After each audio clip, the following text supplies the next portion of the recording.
বড় লেখক বলে উনি ওনাকে নিয়ে কিছু বলা যাবে না, সেটাও তো মানে কোনো কথা না। উনি আরেকটা কথা এখানে অবশ্য ওনার গল্পিকের পোস্টটিতে বলেছেন যে ওনার যে নন ফিকশন লেখা, ট্রাভেল স্টোরি বা বায়োগ্রাফিক্যাল যে লেখা, ওখানে উনি পুরোপুরি সত্য সবসময় বলেন না, উনি একটু ফিকশনালাইজ করেই কথাবার্তাগুলো লিখেছেন।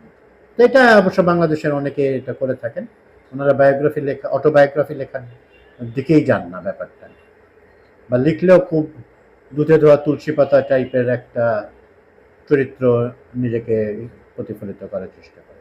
যাই হোক, এখন তো পোস্টে ডিলিট করে ফেলেছেন, এখন তাকে নেটিজেন সমাজ অ্যাবিউজ করা থেকে বিরত থাকবে বলে আশা রাখি।